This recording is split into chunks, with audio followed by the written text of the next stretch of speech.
On day 4, when we were walking down the hill to Hunting Lodge, at one point we stopped and went into this little field area where we had a nice view of the mountain over there. I think we could see the Tooth of Time off in that direction. And Tim told us to just sit down and look at the nice view. And we got to look at the wilderness out in this huge valley, and you could see all the mountains, and you could listen to the what few birds and insects were there. And then after a while, told us to come back and went and signed this wilderness pledge card. He had us all sign the back of his map. And then Tim left off and went back to base camp. It made you really consider how beautiful Philmont really is.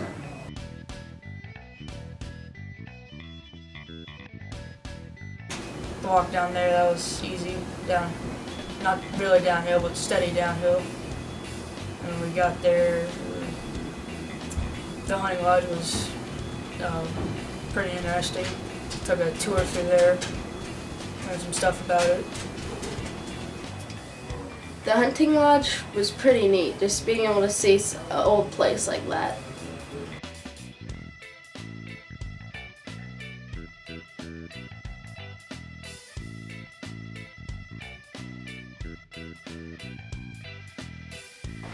Welcome to the hunting lodge. This was built by Mr. Wade Phillips in 1926, as I said before.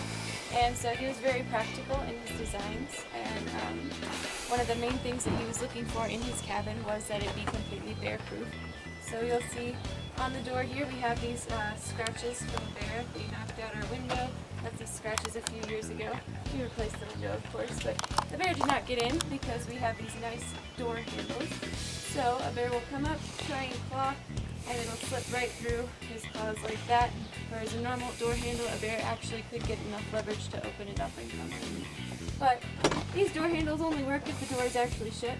So if you try and shut it and it shuts about like that, it doesn't work. And a couple years ago, a bear did come on in, sit on our table and eat fruit when the door was shut improperly. So welcome to our kitchen. Throughout the cabin we have a lot of taxidermy, so if I ever forget to mention anything, just point it out and say, hey, what's that? And I'll tell you all about it. But we'll start off up here. We have our white-tailed deer mount, one of them anyway.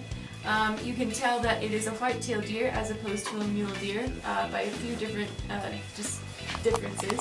So white-tailed deer have kind of crown-shaped antlers that come around in almost a halo with several smaller branches sticking out off of it, whereas mule deer have what's called dichotomous antlers, which fork and fork again.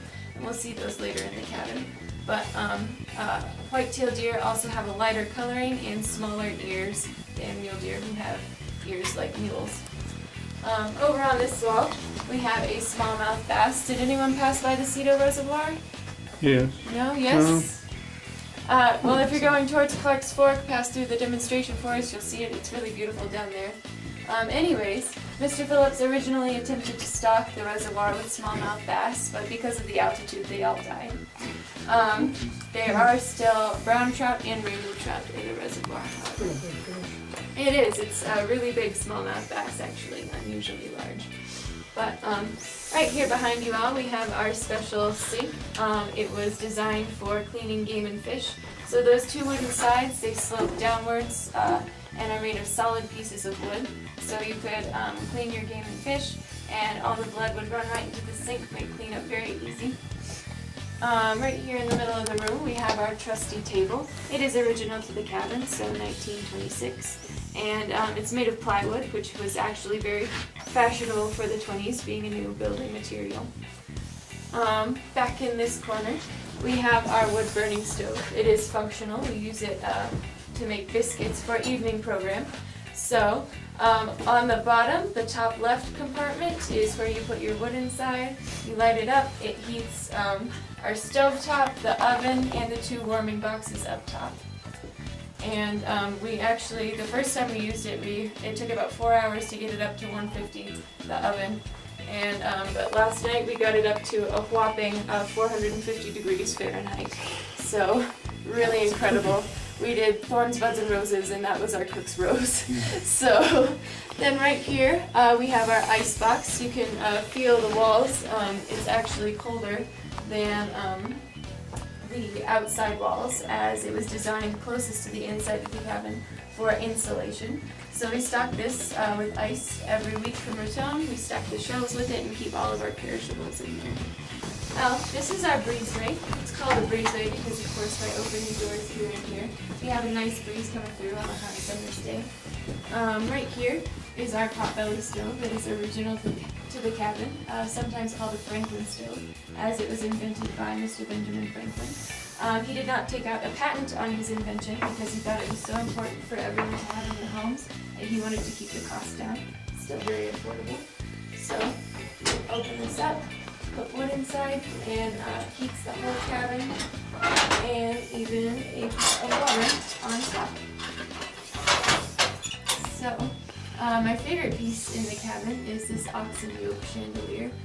It was discovered or dug up during the construction of the Via Philmont, which was built the same year as our hunting lodge. But it dates back to the Santa Fe Trail, and so as they were digging the foundation for the Via Philmont, Mr. Phillips saw it and thought it looked like his UU Bar cattle brand, and so he brought it up here, added these metal pieces to hold oil lamps, and made it into a chandelier. It's cool. It is really incredible. But up here we have another white-tailed deer. I already talked about that in the kitchen, so we won't go into too much detail. Then on this wall, we have our mountain lion, or cougar mount. We do have mountain lions in the area. We've seen in the past couple of weeks some scat, and then there's also a year-old kill up the road, which is really cool to see. But this cabin was used a lot by state-sponsored mountain lion hunters who would come out and take care of some of the mountain lion population in the area without killing them off entirely. So this right here is our canvas-back duck, sometimes called a Canada redhead. It is the fastest duck in the world and actually makes a cheeping sound instead of a quacking sound. And then over here we have a coyote. Depending on where you're from, we're all pretty familiar with coyotes. They're pretty much everywhere. So this trap has rubber on the inside as opposed to metal teeth, so it wouldn't be actually used to hurt the animal, either to preserve its pelt, domestication, relocation, or just in case you got the wrong animal, it could be released without any harm coming to that animal. Would anyone like to volunteer to set it off? Here we go. All right. Hold the stick back here. Press down nice and slow. See how much pressure it takes. Not very much at all. About 3 pounds. Yep. Maybe less. All right. Thank you, sir. Round of applause for our volunteer. You'd make an excellent coyote. He's a bear. So, finally, right up here, does anyone have a guess as to what kind of bear this is? It is a black bear. A dead one. A lot of people, it is a dead bear. That's very original. We haven't ever heard that before. So, black bears are sometimes called rainbow bears, as they can be black, brown, cinnamon, or even a light strawberry blonde like this. So, if y'all want to come in here to the card room. Don't step on the $1,000 rug. I don't know about $1,000 rug, but he is looking pretty sorry in his old age. So.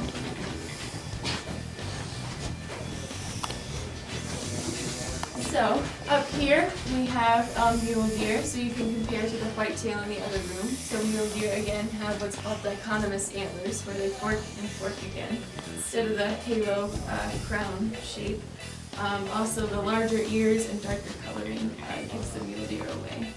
But up here we have our pronghorn, sometimes called a pronghorn antelope, though they are actually unrelated to antelope. They evolved to outrun the American cheetah, which went extinct about 2,000 years ago. But you'll still see herds of pronghorn around the property, and they are the fastest land animal in North America.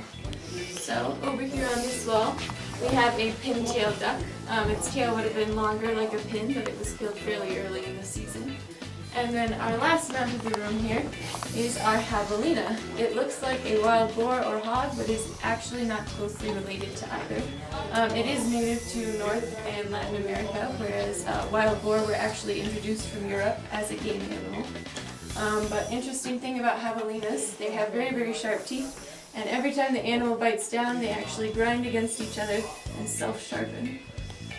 Are they around anymore? They are around. They are native to Arizona, New Mexico, and some parts of southern You have Texas. them in Philmont? Do you have them in Philmont? I'm not sure if we have them in Philmont. I would imagine we would, just based on where they live. But they live in very arid environments, and they eat lots of stuff. They're scavengers, pests to farmers. They tear up a lot of crops. But over here on the floor, it's kind of difficult to miss, but this is our 12-point elk rack. It is attached to the skull, which it is actually illegal to have something like that in your possession without a tag. So we do have a tag donated by the New Mexico Fish and Game, but because it is attached to the skull, it's considered poaching. So they don't know how you obtained it like that, so they think, okay, well, we can't determine whether or not you killed the animal. So it is considered poaching. But even if it isn't attached to the skull, it's always good to leave what you find in nature alone.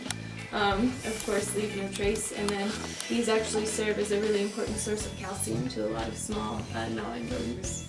So, up here we have a couple pictures. This on the bottom here is a mountain lion hunter with several pelts behind him, and then up on top we have relatives of Mr. Phillips on the porch of the hunting lodge. So over here we have Ellie Phillips, Wade Phillips' brother, Miss Cummings, who we're not too sure who she was, Genevieve Phillips, Wade Phillips' wife, and his daughter Helen Jane. So, and one final thing that I will show you all is this picture of another one of our mountain lion hunters. We're not too sure what his name was, but he's riding horseback through Philmont country, which is the best way to get around the ranch. And Mr. Phillips himself would love to come out and ride horseback, especially with his son Chip.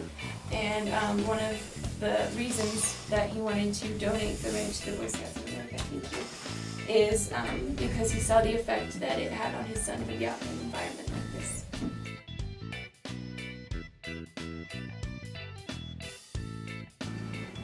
The people at the hunting lodge seem to think that it was some point way back in the 1800s, and they just didn't know that it was 2016. And the way that people used to live out there back in the old day is interesting because they had so little and yet they had so much.